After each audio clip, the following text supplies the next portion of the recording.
good, everybody? You know what to do. Coolin' but foolin' with your boy YMS Jerry for real.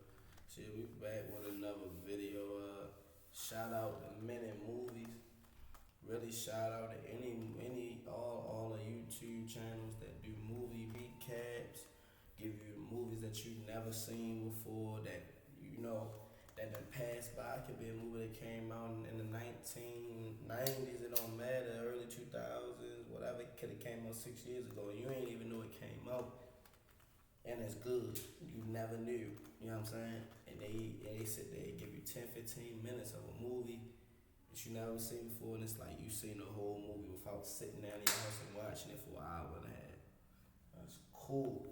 It be certain ones that just be bangers. It's so many movies I have not seen because of these that I've seen now that I did not see previously because of all of these YouTube channels that do these movies, give you recaps of movies that already happened. Can't get no better than that. So without any further ado, we gonna check out Shout Out Many Movies. Link will be in the description for this video. Link will be in the description for their channel. Like, comment, subscribe, hit the post notifications. And movie for not even necessarily a movie, but title that Minutes got for this is she got trapped in an ATM with two dudes. Wait, let's check this out. You ready to get right into it. You ever wonder what would happen if Josh from Drake and Josh got trapped in an ATM with two other dummies and Oh shit, Josh from Drake and Josh and oh shit. got hunted down? No? Too bad. Meet David, an accomplished pencil pusher at a stockbroker firm. How accomplished? I just move around some numbers. Well, he even has his own catchphrase. He seems to be having a bad day, losing millions of dollars on behalf of a client. So he thinks about heading home. However, his friend Corey quickly reminds him about tonight's Christmas party, and that it's his last chance to talk to his crush, Emily, before she leaves for a new job. Corey mocks David for all his previous attempts at picking her up, quoting such memorable lines as, "Are you an electrician? Because you're turning me on." I just cringed. Nah, not really. But it's clear that David isn't the most charismatic person, so he struggles to talk to hot girls. Or any girls for that matter. Relatable. That evening, at the Christmas party, we see David locking eyes with Emily. After a short while, he finally builds up the courage to go talk to her again. But the conversation doesn't seem to be going as planned. "Would you like to see my fedora collection?" And after only just a moment, it sees his untimely demise. That's pretty cool. Heck yeah, it was cool. You got her to leave the party after 20 seconds of talking to you. That's gotta be some kind of record. I'm sorry, I think I can speak for any man out here. I'm sorry, I'm in a relationship, so I'm not gonna say it like I'm not. But I know I can speak for every man out here, is that when you have that one, just like my mind, if you see that one, you it's just like everything in your mind will not allow you to mess that up if you really want her so bad. But then in some cases like this where somebody just might be just inexperienced. Determined as ever, he follows her out to the road and finally asks her out on a proper date. Because of this, she misses her taxi, so he offers to give her a lift home. Ah, I see what you did there. Big brain. No, you don't have to. I actually live really far away from here. However, David insists that he takes her. That would be great. He quickly runs inside the office to let the boys know what happened. "Yeah, I'm just giving Emily a ride home. No big deal." Congrats, Playboy. Absolute Chad. As David's about to leave, Corey reminds him that David was his ride home. David tries to get him to take a taxi, but no one has any spare cash for him. Come on, dude. Don't be a cock block. Right, basically, like, come on. I hate them situations where you came with a homeboy and you his way or something like that, but then you end up getting something yourself and you don't want to mess it up, but then you don't want to leave your boy stranded. I wonder what he's going to do. David gives in and agrees to drive him home too. As they're driving down the freeway on their way to Corey's house, they all decide to go grab some pizza to satiate their midnight cravings, of course. Though, the pizza shop they plan on raiding only accepts cash, so they have to stop at an ATM to withdraw some. What is this, the 1600s? That's what I'm saying. Regardless, They they accept stop at the cash. ATM and Corey goes to withdraw his money. In the car, David and Emily share quite a romantic moment. "You have the most gorgeous feet I've ever seen." Then, they're interrupted when Corey waves at David from the ATM, signaling him to come over. He gets out of the car and runs over to Corey, leaving Emily alone. But she quickly grows impatient and decides to go to the ATM too. She tries to lock the car, but it doesn't seem to work. Well, I guess I'll just leave this car locked in the middle of this empty parking lot. I mean, I guess normally it wouldn't be a big deal, but considering the fact we're in a movie, well, yeah. Emily asked David why he's with Trump. I got the feeling leaving that car. Unlocked going. Something gonna be bad. Something gonna be attached with leaving that unlocked. My money, and he explains that Corey's card wasn't working. Don't embarrass me for that hoodie. Having withdrawn money for their pizza, they go to leave the ATM, but they quickly spot a cloaked man staring directly at them. Perhaps he's just going for a midnight walk. Why else would someone stand in the middle of a parking lot at 1 a.m. in the morning on Christmas Eve? Well, I think you guys can imagine where this is going. Corey decides this is too spooky for him and opens the door to leave. But the cloaked man immediately starts walking towards them. And as he does, Corey gets shook. He heads back and... Yo went back to the days. Yo went back to 2000 something. Yo, what they used to call what's our collie name?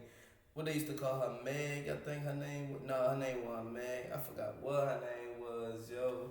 Yo, they used to call her the evil little girl. This nigga used to be like, evil all the fucking time. Yo, this nigga Josh. Started to carol like a little baby.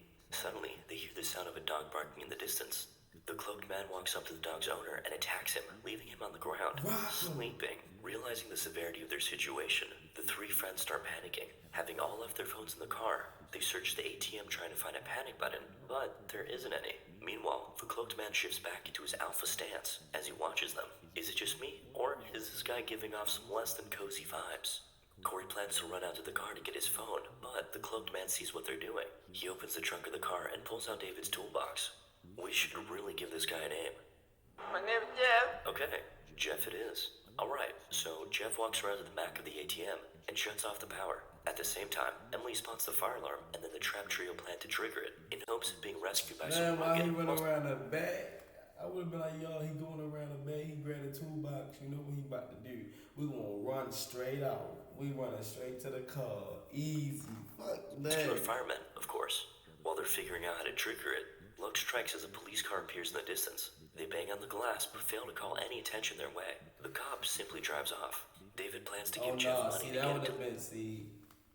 I don't take no moment for, like, if I'm in situations, I don't take no moment for granted. If they wasn't running, I was gonna say, close the door, keep the door closed behind me. God, big feet going straight at the police officer. Leave them alone and ask Corey to withdraw some for him. Oh shit, that's right, I'm broke. Anyway, they end up getting some money by other means, and David plans to use it to cause a diversion before running away in the other direction. But we see that Jeff is still behind the ATM and he hears the whole conversation. David opens the door and Jeff walks in front of him. Yeah, here's $5. Could you please leave us alone? Thank you. And as he picks it up, he sprints to the car. He fails to unlock the driver's seat door, so he runs around to the passenger side and opens it from there. Inside the car, he tries to turn it on with the key, but can't seem to get it in. Relatable. Before he can call for help.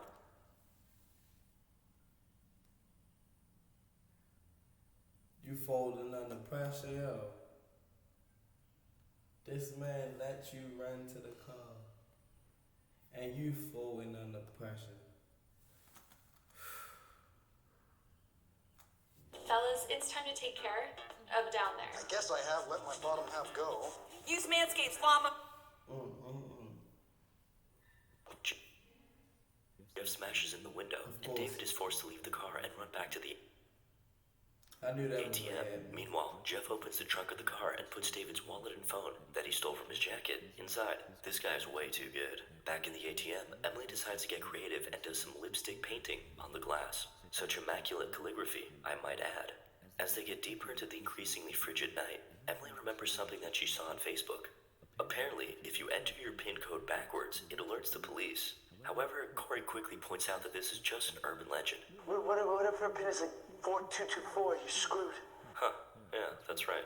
See, this is why you don't trust everything you read on the internet. A little later, Corey turned... Hey, yo, so they say if you... They say that what if you they say it's an urban legend if you go to the phone. On Facebook, they say if you go to the phone, if you go to the ATM and put your pen in backwards, it's going to alert the police. What if your this nigga said, what if your password is 4224? What if your password is 1111? How you gonna do that backwards? Turns around and realizes that Jeff isn't there anymore. So he decides to make a run for it, though he is ultimately talked out of it by the other two. Then they contemplate about their captor. Why is he doing this?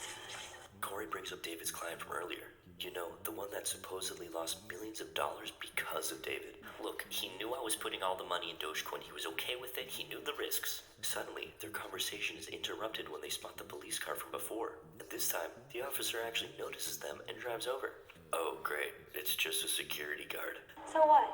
You can't do shit to stop Shit, this so guy. we running straight to him, hopping right in, Paul gone. Blart.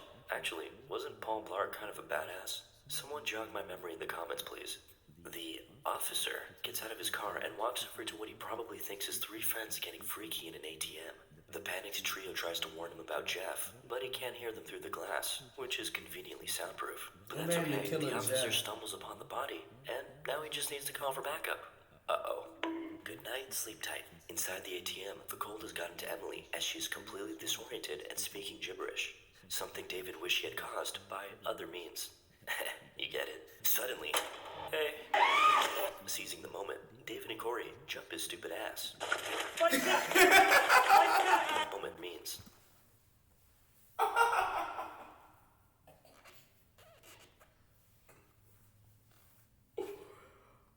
Hold up, yo.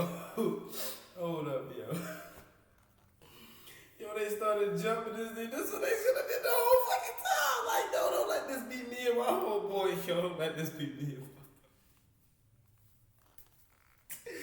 Yo, them niggas, I'm glad they fold under pressure. This nigga popped up. They seen his face and everything first time. These niggas stopped beating his ass. And this nigga ain't making no better commentating what he just said, yo. You get it. Suddenly, hey. He gave me that bitch like, hey. Other means. Yo. You get it. Suddenly, hey. Seizing the moment, David and Corey jump his stupid ass. Yo, he whooped him. Fight back! Now free to go, they prepare to leave before seeing another cloaked man watching them. The real Jeff. Realizing that they just killed an innocent man, they freak out. They rummage through. I was trying to figure, I was thinking that too, yo. I was thinking like why it was so easy for them to see this nigga face. And why would he just simply easily come in there? They killed the innocent, but at the same time, why does he have the same coat that nigga out there got on? Hold up, what the fuck? Suddenly, hey. Seizing the moment, David and Corey jump his stupid ass. Fight back! Fight back! Fight back! Now free to go, they prepare to leave before seeing another cloaked man watching them. The real Jeff. Realizing that they just killed an innocent man, they freak out. They rummage through the body and find his wallet. Ah, damn, he had a wife and kids. They all share a moment of silence for accidentally team killing. What is he doing here? I don't know. Why were you? See how dumb you sound? Man, this thing killed him. To ask this man, what was he, like, why was he out at this night? No, what was he doing? Like, I don't even understand that. How you doing? How you? Oh, no, I thought you were. It's somebody else. I thought you was, Trey. Yeah, I do know Trey. Yeah, that's my brother. I'll get ready to come hug you and everything. Yeah, he probably in the house right now. You help my daughter move and stuff. Oh yeah, he the best. He helpful. Yeah, I thought you was, I don't know why I thought you was him. Cause we all like, I guess we all got the same shape head. Oh no. You want this to stay open or you No, want me closed? you close if you want. Want me closed? Yeah, please. Thank you. The hell is that? It's, I guess oh, you're trying to keep me. yeah. Thank you. All right. Appreciate you. All right. David and Corey start fighting over who put them in this situation. And as their argument grows more tense, Corey decides to leave the ATM out of anger. I'm not ready to die! They try to Yo, he coming back with these drinking just shit, yo. talking him out of it, but he insists on getting out of there and embracing his dreams of becoming a sprinter. I don't think you have any idea how fast. Kind of teeting over who Wait, put what them in this happened? situation. No, why were you? See how dumb you sound? David and Corey start fighting over who put them in this situation. And as their argument grows more tense, Corey decides to leave the ATM out of anger. I'm not ready to die! They try talking him out of it, but he insists on getting out of there and embracing his dreams of becoming a sprinter. I don't think you have any idea how fast I really am. Eager to save his friend, David prepares to run out there, but He fell. Yo, say, I don't think you know how fast I am. embracing his dreams of becoming a sprinter. I don't think you have any idea how fast I really am. Eager to save his friend, David prepares to run out there, but Emily begs him not to leave her alone. Seeing as Emily begging is David's fantasy, he complies. Simp. You said seeing her beg is his Okay, fantasy. I misread you, David. You're a good man. Though, just as seeing as Emily begging is David's fantasy, he complies. Simp. Or not. Okay, I misread you, David. You're a good man. Though, just as he's about to leave, he sees Jeff quickly approaching Corey and whips out. Jeff plunges a needle into Corey's chest while David and Emily fall to the ground in complete disbelief of what's happening. Well, that's not the kind of penetration I had in mind for tonight, but okay. David and Emily talk for quite a while, sharing their emotions and feelings. Like, Josh dead. Yo, let Josh die. Yo, what's up with you? We gotta whoop. Yo, where Drake at? Yo, this where Drake's supposed to. That's not Drake. What the fuck Drake at? He's supposed to come in and whoop picks this it up, nigga. and just as they're about to kiss, David gets epically cock-blocked by Jeff, who starts banging on the back of the ATM. Come on, dude, just let me have this one W for tonight, Real please. talk. He Suddenly, got all the pair L's. jump up in shock as Corey can be seen crawling over to the ATM. Taking advantage of the fact that Jeff is behind the ATM, they quietly open the door and sprint over to their friend. Then, they head back inside so they can all die together. True friendship. However, before they make it back, Jeff realizes what's happening and starts chasing them. But, my leg, he slips on a banana peel or something, giving the trio just enough time to run into the glass coffin. Inside How the the fuck ATM, did your he father realizes know? what's happening and starts chasing them. But, my leg, he slips on a banana peel or something, giving the trio just enough time to re-enter their glass coffin. Inside the ATM, the two friends try to stop Corey's bleeding, but quickly remember that their medical experience consists of Googling symptoms and overreacting. Well, I think that covers at least 99% of the human population. Well, at least the ones that have internet. Suddenly, Corey starts seizing on the ground as the ATM begins flooding with freezing cold water. Damn, Jeff, that's cold. Okay, that was really corny, I'm sorry. Anyway, David and Emily try to lift Corey up, but he's kinda heavy. But at least he's not quite the chunker he used to be. Moving on, David snatches a lighter, lights this bin ablaze, and desperately tries to trigger the fire alarm. Unfortunately, he's a manlet. Same. To solve this, Emily hops on his shoulders while holding the bin, and she actually manages to trigger the alarm. And dies in the process. Man, there's like a lot of falling in this movie. Rip in peace, dies in the bin, and she actually manages to trigger the alarm. And dies in the process. Man, there's like a lot of falling in. Well, there go your coochie. At this point now, this whole night was for no reason. Even if I go forward, this whole night was for no reason now. In this movie, Rip in peace. Now consumed by sorrow, David cradles Emily's lifeless body before some more random shit happens. An enraged David spots Jeff watching on in the distance. Determined to avenge the deaths of his pals, he throws together a Molotov and chucks it at Jeff. Oh, that ain't him. David really fell for the fake Jeff gag again. Shortly after, the police arrive to the scene and promptly arrest poor David. By the morning, the car park is filled with emergency services, a forensics team, and a lot of news reporters. David looks out to the crowd where he sees dozens of people wearing the same cloak as Jeff. Sus. As the police check back on the recovered security camera footage, we see that Jeff had perfectly planned his crime, never showing up once in the footage, and successfully framing David for everything. A few days later, we see Jeff in a storage room as he sits down at his table and starts plotting future crimes on other ATMs in the city. I mean, it's creative, I'll give him that. And that's how you make a whole movie with about $5. And cut. Yo, I had a ton of fun making this one.